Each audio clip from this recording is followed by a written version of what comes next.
Hello everyone.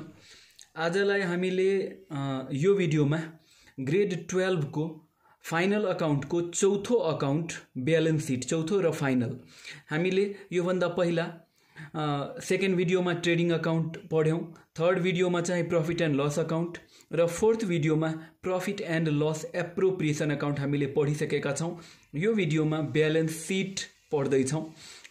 Balance sheet लेख्दा, balance sheet solve गर्दा सुरुमा हामीले के गर्ने भने कम्पनीको नाम लेख्ने, अनि बैलेंस शीट, त्यसपछि एज अन।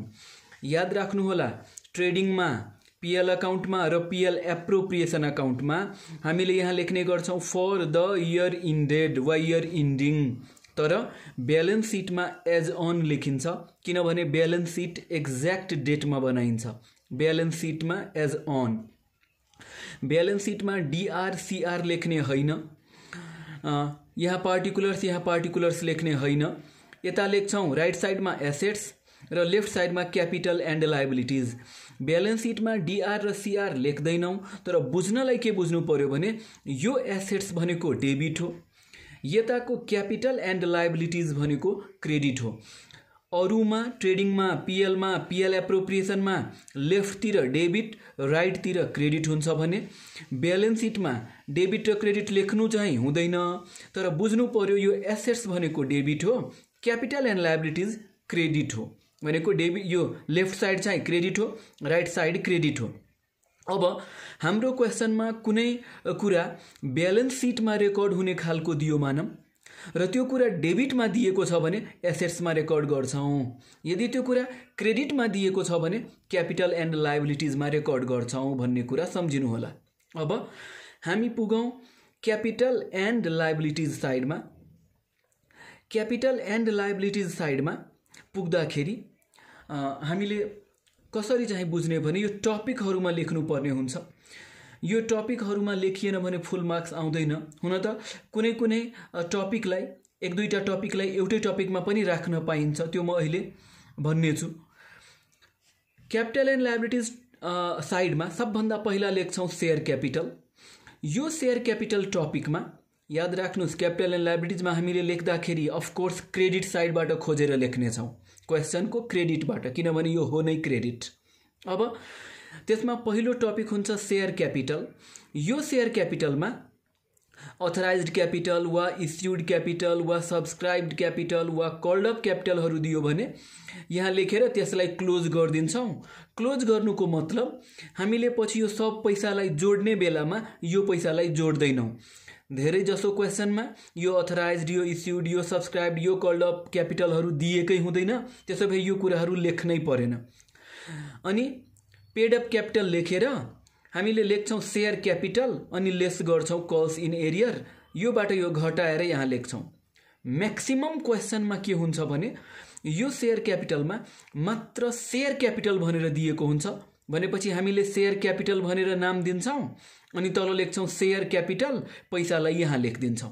बुझ्नुस्, यदि केही गरी कॉल्स इन एरियर क्वेशनमा दिएको छ भने हामीले शेयर क्यापिटल भनेर टपिक लेख्ने छौं अनि लेख्ने छौं शेयर क्यापिटल, पैसा यहाँ लेख्छौं जस्तै 5 लाख, अनि लेस गर्छौं कॉल्स इन एरियर जस्तै 1 लाख।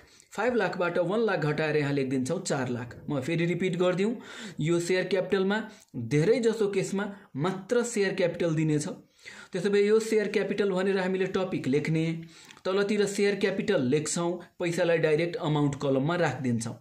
केही गरी कॉल इन एरियर दियो भने शेयर क्यापिटलको पैसालाई यही भित्र लेख्छौं, त्यहाँबाट लेस कॉल इन एरियर लेखेर पैसा यहाँ लेख्छौं अनि यो शेयर क्यापिटलको पैसाबाट कॉल इन एरियरको पैसालाई घटाएर जुन पैसा आउँछ त्यो पैसा यहाँ लेख्छौं। हो, शेयर क्यापिटल टपिकमा जान सक्ने कुरा अर्को के हो, रेकर्ड हुन सक्ने कुरा शेयर फोरफिचर वा कॉल इन एडभान्स। मैक्सिमम केसेसमा यो शेयर फोरफिचर, यो कॉल इन एडभान्स दिइएको हुँदैन। धेरै जसो केसमा शेयर क्यापिटल टपिकमा मात्र शेयर क्यापिटल दिएको हुन्छ, कहिलेकाहीँ कॉल इन एरियर दिनेछ। ओके, नम्बर 2 मा जाम, रिजर्भ एन्ड सरप्लस। यो रिजर्भ एन्ड सरप्लस टपिकमा सबभन्दा पहिला हामीले लेख्ने छौं पीएल एप्रोप्रिएसन अकाउन्ट। यो पीएल एप्रोप्रिएसन अकाउन्टमा पैसा कहाँबाट लेख्छौं भने बैलेंस शीट भन्दा पहिला हामीले पीएल एप्रोप्रिएसन अकाउन्ट बनाएका हुन्छौं। हो त्यो पिएल एप्रोप्रिएसन अकाउन्टमा डेबिटतिर नपुग्दा हामीले लेख्ने गरेका हुन्छौँ टु ब्यालेन्स सिडी वा टु सरप्लस सिडी पनि लेख्न पाइन्छ त्यसलाई। हो त्यहीको डेबिट साइडमा त्यहाँको भन्नाले पिएल एप्रोप्रिएसन अकाउन्टको डेबिट साइडमा नपुग्दा हामीले लेखेका हुन्छौँ टु ब्यालेन्स सिडी वा टु सरप्लस सिडी। त्यसकै पैसालाई यहाँ ल्याएर राख्छौँ, त्यसको नाम दिनेछौँ पिएल एप्रोप्रिएसन अकाउन्ट। जस्तो कि मानौँ यो हामीले पिएल एप्रोप्रिएसन अकाउन्टवाला भिडियोमा यो बनाएका थियौँ। पिएल एप्रोप्रिएसन अकाउन्टमा डेबिटतिर पुगेको थिएन, हामीले नाम दियौँ टु ब्यालेन्स सिडी, रुपैयाँ 2,98,000। यही 2,98,000लाई हामीले यो ब्यालेन्स सिटमा रिजर्भ एन्ड सरप्लस टपिकमा यहाँ लेख्नेछौँ 2,98,000, तर यहाँ नाम ब्यालेन्स सिडी नदिएर पिएल एप्रोप्रिएसन अकाउन्ट नाम दिनेछौँ।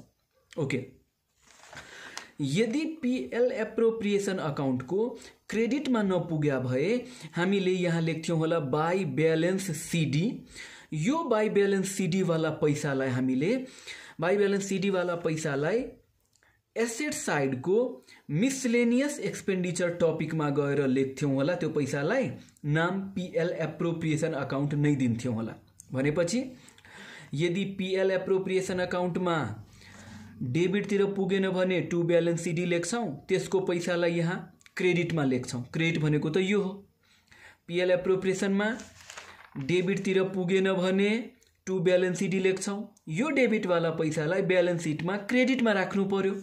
क्रेडिट त यो हो, क्रेडिटमा यो रिजर्भ एन्ड सरप्लस टपिकमा लेख्छौँ पैसा यहाँ, तर नाम दिन्छौँ पिएल एप्रोप्रिएसन अकाउन्ट। त्यस्तै गरी यदि पिएल एप्रोप्रिएसन अकाउन्टमा क्रेडिट साइडमा नपुगेको भए बाई ब्यालेन्स सिडी लेखेर यहाँ पैसा लेख्थ्यौँ होला। यो बाई ब्यालेन्स सिडी त क्रेडिटमा छ भनेपछि ब्यालेन्स सिटको डेबिटमा लेख्नु पर्यो। ब्यालेन्स सिटको डेबिट भनेको एसेट्स हो, तर एसेट्सको कुन टपिकमा?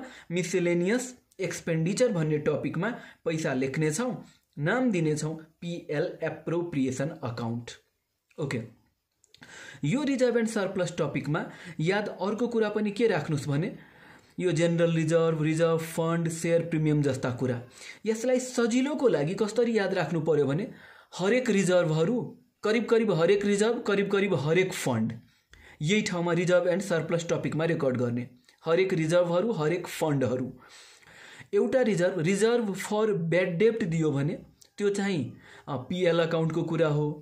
नभए अरू रिजर्भ, अरू फन्डहरू रिजर्भ एन्ड सरप्लस टपिकमा रेकर्ड हुनेछ भनेर याद राख्नु पर्यो र अफकोर्स त्यो क्रेडिटमा दिएको हुनेछ। थर्डमा लेख्छौँ हामीले सिक्योर्ड लोन। सिक्योर्ड लोन टपिकमा हामीले 3वटा कुरा याद राख्नुपर्ने हुन्छ। Loan, bond, debenture. अफकोर्स यो लोन, यो बोन्ड, यो डिबेन्चर कुन साइडमा दिइएको हुन्छ? क्रेडिट साइडमा, किनभने यो हो नै क्रेडिट। सेक्योर्ड लोनमा जम्मा जम्मी 3टा कुरा याद राख्नु पर्यो, लोन, बोन्ड, डिबेन्चर। लोन भन्नाले ब्याङ्क लोन पनि हो वा लङ टर्म लोन पनि हो। त्यस्तै गरी अर्को टपिक छ करेन्ट लायबिलिटिज एन्ड प्रोभिजन। यो करेन्ट लायबिलिटिज एन्ड प्रोभिजन्स टपिकलाई 2टा भागमा हामीले बाँडेका छौँ। एउटा करेन्ट लायबिलिटिज, अर्को प्रोभिजन्स। करेन्ट लायबिलिटिजमा के रेकर्ड हुने भने क्रेडिटर्स, हरेक पेएबल जस्तैको बिल्स पेएबल, जस्तै अकाउन्ट पेएबल, यस्ता कुराहरू। ब्याङ्क ओभरड्राफ्ट, जसलाई मात्रै ओभरड्राफ्ट पनि भनिन्छ, र आउटस्ट्यान्डिङ एक्सपेन्सेस एडभान्स इन्कम। याद राखौँ, आउटस्ट्यान्डिङ एक्सपेन्सेस एडभान्स इन्कमलाई पनि करेन्ट लायबिलिटिजमा रेकर्ड राख्छौँ। त्यसपछि दोस्रो प्रोभिजन्स टपिकमा 2टा कुरा याद राख्नु होला। प्रोपोज्ड डिभिडेन्ड, त्यो एडजस्टमेन्टवाला। पिएल एप्रोप्रिएसन अकाउन्ट बनाउँदा यदि हाम्रो क्वेसनको एडजस्टमेन्टमा प्रोपोज्ड डिभिडेन्ड दिएको रहेछ भने त्यसलाई पिएल एप्रोप्रिएसनको डेबिटमा लेख्छौँ। यहाँ पिएल एप्रोप्रिएसनको डेबिटमा हामीले के लेख्छौँ भने यदि एडजस्टमेन्टमा प्रोपोज्ड डिभिडेन्ड दियो भने पहिलोचोटि पिएल एप्रोप्रिएसनको डेबिटमा लेख्छौँ। यही प्रोपोज्ड डिभिडेन्डको पैसालाई, यो 20,000लाई दोस्रोचोटि ब्यालेन्स सिटको लायबिलिटी साइडमा गएर यो प्रोभिजन्स टपिकमा लेख्छौँ।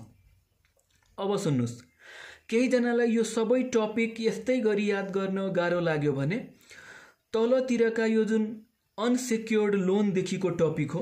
त्यो तीनटै टपिकलाई एउटैमा राख्न मिल्यो। यो अनसेक्योर्ड लोन भन्ने करेन्ट लायबिलिटीज र प्रोभिजनलाई एउटै टपिकमा राख्न मिल्यो। यो 3 नम्बर पछि 4 नम्बर लेख्नु होला। टपिकको नाम के दिनु होला भने unsecured loan comma current liabilities and provisions. यदि यो नाम लेख्नलाई unsecured loan comma current liabilities and provisions लेख्न पनि अलिकति लङ जस्तो लाग्यो भने यो 4 नम्बरमा डाइरेक्ट करेन्ट लायबिलिटीज राख्दिन पाइयो। त्यो करेन्ट लायबिलिटीजमा यहाँका यो सबै कुरालाई रेकर्ड गरिदिनु होला। ओके, अब हामी एसेट साइडतिर पुग्दैछौँ। एसेट साइडको पहिलो टपिक हुन्छ फिक्स्ड एसेट्स। फिक्स्ड एसेट्स भन्नाले लङ टर्मसम्म टिक्ने टाइपका एसेट, जेनरली 1 वर्षभन्दा बढी टिक्ने। यहाँभित्र 1 वर्षभन्दा बढी टिक्ने, देख्न र छुन सकिने टाइपका, त्यस्तै गरी देख्न र छुन नसकिने टाइपका पनि एसेट पर्दछन्। Land and building, vehicle, plant and machinery, equipment, premises, furniture and fixture, these are tangible fixed asset. यिनीहरूलाई देख्न र छुन सकिन्छ।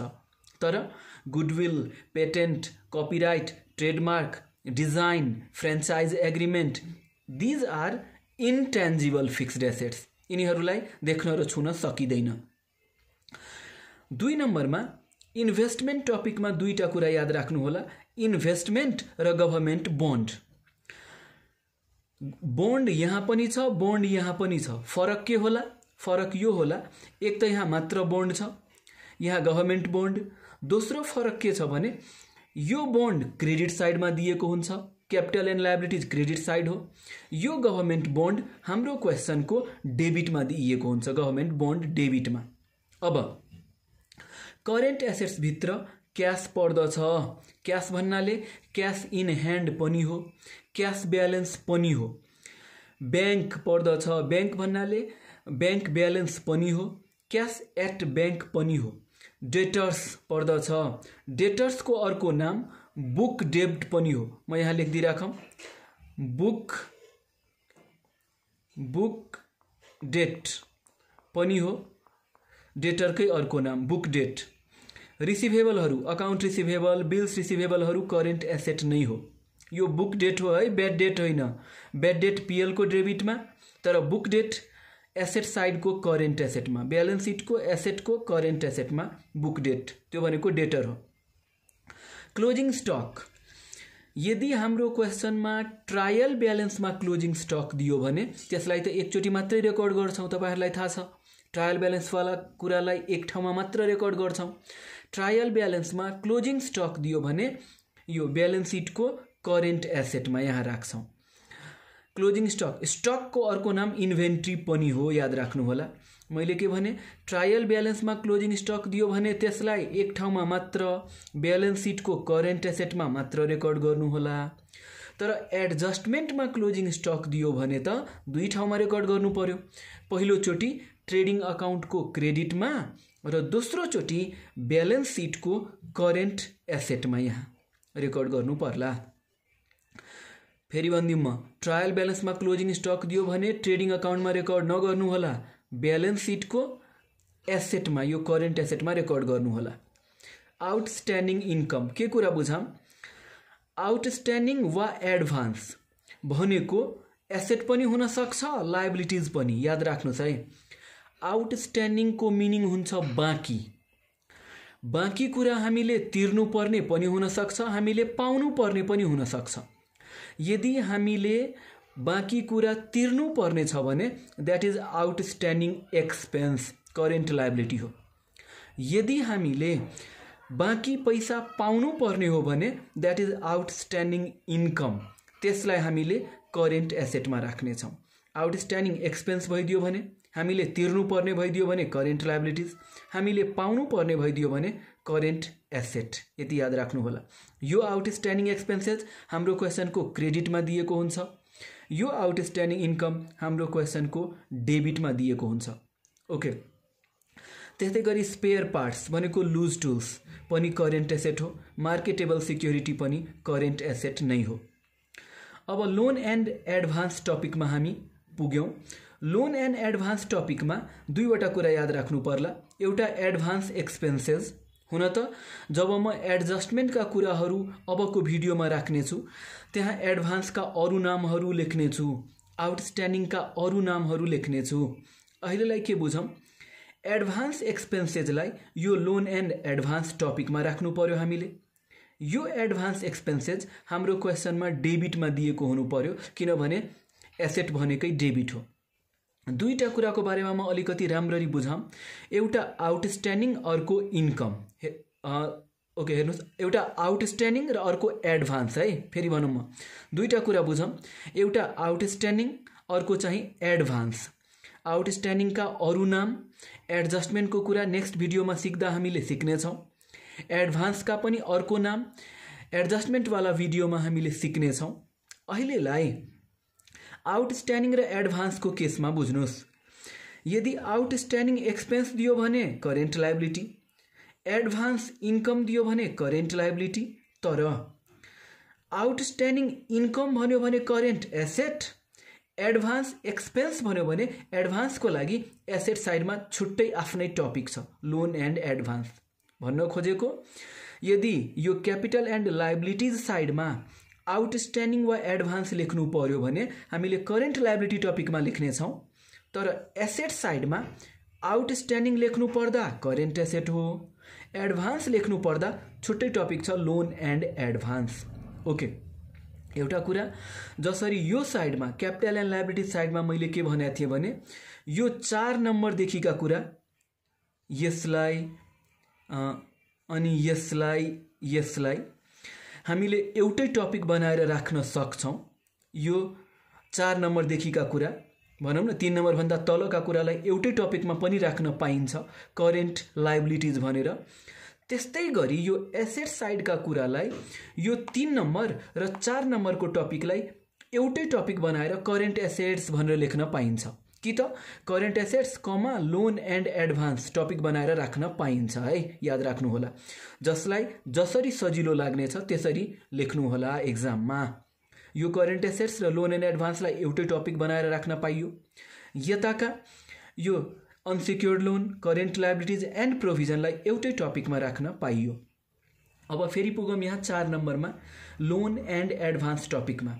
यहाँ एडभान्स एक्सपेन्सेस लेख्नेछौँ। त्यस्तै गरी loan to someone, loan to Hari, loan to Shyam, यस्तो कुरा, वा लोन गिभन भनौँ न, यहाँ लेख्ने हो। लोन यहाँ पनि छ, हेर्नुहोस्, यहाँ लोन सेक्योर्ड लोनमा लोन यहाँ पनि छ। फरक के होला, यो लोन क्रेडिटमा दिएको हुन्छ हाम्रो क्वेसनको। क्यापिटल एन्ड लायबिलिटिज भनेको क्रेडिट हो, लोन भन्नाले लोन टेकन हो, हामीले लिएको लोन हो, लोन फ्रम राम हरि जस्तो हो। हामीले लोन लिएपछि हामीले तिर्नु पर्छ, तिर्नु पर्ने भनेकै लायबिलिटिज हो, त्यो भएर यहाँ राख्छौँ। तर हामीले कुनै कुनै लोन हामीले अरूलाई दिन्छौँ, loan to Hari, loan to Ram, त्यो लोनको पैसा हामीले पाउनु पर्ने हुन्छ। एन्ड रिसिभेबल्स आर एसेट्स, पाउनु पर्ने भनेको एसेट हो। यो लोन हाम्रो क्वेसनको डेबिटमा दिएको हुन्छ, एसेट भनेको डेबिट हुन्छ, ट्रायल ब्यालेन्सको डेबिटमा दिएको हुन्छ लोन। यताको कुरा तपाईहरुले हेर्नुहुन्छ भने यहाँ पनि लोन छ, यहाँ पनि लोन छ। फरक के हो, यहाँ लेखिएको छ सर्ट टर्म लोन, मात्र लोन भनेको लङ टर्म लोन हो, यहाँ लेख्नु पर्यो। तर क्वेसनमा SHORT short, TERM term loan भनिदिने हो भने यो अनसेक्योर्ड लोन टपिकमा जानेछ। अब सर्ट टर्म भनेको जनरली 1 वर्षभन्दा कमको कुरालाई भनिन्छ short term loan. Long term loan भनेको 1 वर्षभन्दा बढीको कुरा। मात्र लोन भनेको लङ टर्म लोन, जुन चाहिँ सेक्योर्ड लोन टपिकमा रेकर्ड हुनेछ। फेरि एसेट साइडमै आम मिसलेनियस एक्सपेन्डिचर। यो मिसलेनियस एक्सपेन्डिचर चाहिँ टपिक हो है, टपिक। यो टपिक भित्र यी कुराहरू रेकर्ड हुनेछन्। नबिर्सिने कुरा के हो भने यदि तपाईको एक्जाममा क्वेसनमा तोकेर यो भन्यो मिसलेनियस एक्सपेन्डिचर वा मिसलेनियस एक्सपेन्सेस भनेर क्वेसनमा ट्रायल ब्यालेन्समा दियो यस्तो कुरा भने यसलाई PL अकाउन्टको डेबिटमा रेकर्ड गर्नु होला। यहाँ मिसलेनियस एक्सपेन्डिचर टपिकको नाम मात्र हो, यहाँ पर्ने कुराहरू यी कुराहरू हुन्। तर यदि मिसेलेनियस एक्सपेन्डिचरै नाम यही नाम हाम्रो ट्रायल ब्यालेन्समा हाम्रो क्वेसनमा दिने हो भने मिसेलेनियस एक्सपेन्सेसलाई हामीले PL को डेबिटमा लेख्नुपर्ने हुन्छ। अब हेरौँ, यो मिसेलेनियस एक्सपेन्डिचरको टपिकमा हामीले कुन कुन कुरा रेकर्ड गर्छौँ त? Preliminary expenses. स्टुडेन्ट्स झुक्किन्छन्, एक्सपेन्सेस देखेर यसलाई PL को डेबिटमा लेख्न थाल्छन्, नलेख्नु होला। प्रिलिमिनरी एक्सपेन्सेस भनेको बिजनेसमा सुरुमा गरिने खर्चहरू, ठुला ठुला खर्चहरू प्रिलिमिनरी एक्सपेन्सेस, प्रारम्भिक खर्च भनिन्छ। त्यसलाई एसेट सरह मानिन्छ। अब प्रिलिमिनरी एक्सपेन्सेस यहाँ रेकर्ड गर्नु होला, PL को डेबिटमा होइन। PL को डेबिटमा कतिखेर रेकर्ड गर्नु होला यसलाई? जब भन्ने छ return of. Preliminary expenses return of भनिदियो भने, रिटर्न अफ वा अमोर्टाइजेसन भनेको डेप्रिसिएसन जस्तै हो। प्रिलिमिनरी एक्सपेन्सेस रिटर्न अफ भनिदियो भने PL को डेबिटमा, मात्र प्रिलिमिनरी एक्सपेन्सेस भन्यो भने ब्यालेन्स सिटको एसेटको मिसेलेनियस एक्सपेन्डिचर टपिकमा। यो मिसेलेनियस एक्सपेन्डिचर टपिकलाई नै हामीले मोडर्न मेथडको ब्यालेन्स सिट सिक्दाखेरि यसको नाम दिनेछौँ फिक्टिसियस एसेट्स। यही मिसेलेनियस एक्सपेन्डिचरलाई हामीले मोडर्न मेथडको ब्यालेन्स सिट बनाउँदा फिक्टिसियस एसेट नाम दिनुपर्ने हुन्छ, याद राख्नु होला। यो सिक्योर्ड लोनको हामीले नाम मोडर्न मेथडमा लङ टर्म डेब्ट दिनेछौँ, त्यो पनि याद राख्नु होला। लङ टर्म डेट भनौँ न, DEBT, debt, long term debt. Okay, miscellaneous expenditure टपिकमा एउटा कुरा प्रिलिमिनरी एक्सपेन्सेस, त्यस्तै गरी अन्डर राइटिङ कमिसन वा ब्रोकरेज कमिसन। यो कुरा म फेरि बुझाउँ, यदि क्वेसनमा मात्र कमिसन दिने हो भने तपाईहरुले PL अकाउन्टमा रेकर्ड गर्नु होला। PL मा कहाँ? डेबिटमा दिएको छ भने डेबिटमा, क्वेसनमा क्रेडिटमा छ भने क्रेडिटमा रेकर्ड गर्नु होला। न डेबिट न क्रेडिट भनेर यतिकै कमिसन दियो भने डेबिटमा रेकर्ड गर्नु होला PL अकाउन्टमा, मात्र कमिसन दियो भने। तर तोकेर अन्डर राइटिङ कमिसन दियो भने ब्यालेन्स सिटको एसेटको मिसेलेनियस एक्सपेन्डिचरमा, तोकेर ब्रोकरेज कमिसन भन्यो भने ब्यालेन्स सिटको एसेटको मिसेलेनियस एक्सपेन्डिचर भन्ने टपिकमा। डिस्काउन्टको कुरा, मात्र डिस्काउन्ट क्वेसनमा दियो भने PL अकाउन्टमा लेख्नु होला। PL अकाउन्टमा कहाँ त भने तपाईको क्वेसनमा डेबिटमा दिएको छ डिस्काउन्ट भने डेबिटमा लेख्नु होला। यदि तपाईको क्वेसनमा क्रेडिटमा डिस्काउन्ट दिएको छ भने PL अकाउन्टको क्रेडिटमा रेकर्ड गर्नु होला। तर discount on issue of share भनिदियो भने ब्यालेन्स सिटको एसेटको मिसेलेनियस एक्सपेन्डिचर टपिकमा, र discount on issue of debenture भन्यो भने पनि ब्यालेन्स सिटको एसेटको मिसेलेनियस एक्सपेन्डिचर टपिकमा लेख्नु होला। र यो PL एप्रोप्रिएसन अकाउन्टको कुरा मैले गरिसकेको छु। यो PL एप्रोप्रिएसन अकाउन्टमा हाम्रो क्वेसनमा हामीले बनाउँदाखेरि यो भन्दा पहिला PL एप्रोप्रिएसन अकाउन्ट हामीले सल्भ गरेका हुन्छौं। त्यो PL एप्रोप्रिएसन अकाउन्टमा क्रेडिटमा नपुग्दा हामीले बाई ब्यालेन्स CD लेखेका हुन्छौं वा त्यसलाई बाई डेफिसिट CD पनि लेख्न पाइन्छ। हो, PL एप्रोप्रिएसन अकाउन्टमा क्रेडिटमा नपुग्दा जुन पैसा हामीले लेखेका हुन्छौं बाई ब्यालेन्स CD वा बाई डेफिसिट CD, त्यसकै पैसालाई ल्याएर यहाँ राख्छौं, नाम दिनेछौं PL एप्रोप्रिएसन अकाउन्ट। ब्र्याकेटका कुराहरू मैले बुझ्नलाई मात्रै लेखेको हुन्छु, लेखिराख्नु परेन। र यो ब्यालेन्स सिटमा दुवै साइड इक्वल आउनु पर्ने हुन्छ। इक्वल आएन भने हाम्रो क्वेसन हामीले सल्भ गरेको भनौं न सल्युसन हाम्रो रङ छ भनेर बुझ्नु पर्ने हुन्छ। इक्वल भइदियो भने जेनरली मिलेको मानिन्छ। हुन त कहिलेकाहीँ इक्वल भएर पनि हामीले राम्रोसँग प्रोसेस मिलाएनौं भने रङ हुन सक्ला। अब केही जना स्टुडेन्टलाई के लाग्ने गरेको हुन्छ भने यो टपिकहरू भनौं न, यो टपिकहरू पो कसरी याद राख्ने, गाह्रो कुरा हो भनेपछि यो टपिकहरू याद राख्नलाई पनि हामीसँग छ एउटा आइडिया म दिउँ। तपाईहरुको साथीहरुको नाम सम्झिनु होला। यो फर्स्ट लेटर हेरौं, यहाँबाट मैले यो फर्स्ट लेटर S लिदै छु, यताबाट चाहिँ R लिदै छु, यहाँबाट पनि S लिदै छु, यो चाहिँ U लिदै छु, र यहाँ करेन्ट लायबिलिटीज एन्ड प्रोभिजनलाई दुईटा टपिकमा बाँडेको कारणले यो टपिकहरुको यसको C र यसको P लिदै छु। अब यसलाई हेरौं, यसरी याद राखौं के त भन्दाखेरि सरिता र सेविका उता क्लासमा पसे, यसरी चाहिँ हामीले टपिक याद राख्न सक्छौं। सरिता र सेविका उता क्लासमा पसे। अब तपाईहरुले फेरि एक्जाममा यहाँ चाहिँ सरिता, यहाँ चाहिँ र, यहाँ सेविका फेरि लेख्नु होला नि, त्यस्तो नगर्नु होला। टपिकहरु याद हुनु पर्यो। आफूलाई यो SRSUCP को यसरी हामीले के गर्न सक्छौं भने सरिता र सेविका उता क्लासमा पसे भनेर टपिक याद गर्न सक्छौं। त्यसो हो भने अब एसेट साइडको पनि टपिक तपाईहरुलाई लाग्ला यस्तै केही बनाउन सकिन्छ कि? पक्कै सकिन्छ। यो F लियौं, यो I लियौं, यो C लियौं, यहाँबाट L लियौं र यो M लियौं। यसलाई हामीले चाहिँ आफ्नो ड्याडीसँग बाबासँग रिलेट गरेर यसो हेरौं। बाबाले हामीलाई माया गर्नुहुन्छ भनेर। Father is currently loving me भनेर यसरी याद राख्दा भयो। Father is currently loving me हो। यति याद राखेपछि हामीले टपिक याद गर्न सक्छौं। अन्तिममा मैले भन्न खोजेको कुरा के भने केही जनालाई यो तलको टपिकहरुमा कन्फ्युजन भयो भने यो 4 नम्बर र यो 5 नम्बरको फर्स्ट र सेकेन्ड यतिलाई एउटै टपिकमा राख्न सकियो करेन्ट लायबिलिटीज भनेर, वा unsecured loan comma current liabilities and provision भनेर। त्यस्तै यो साइडमा यो 3 नम्बर र 4 नम्बरलाई एउटै टपिकमा राख्न मिल्यो कि त मात्रै करेन्ट एसेट भनिदिनु होला कि त current asset comma loan and advance भनेर राखिदिनु होला। अबको जुन भिडियो हुन्छ त्यो भिडियोमा एडजस्टमेन्टको कुरा सिक्ने छौं।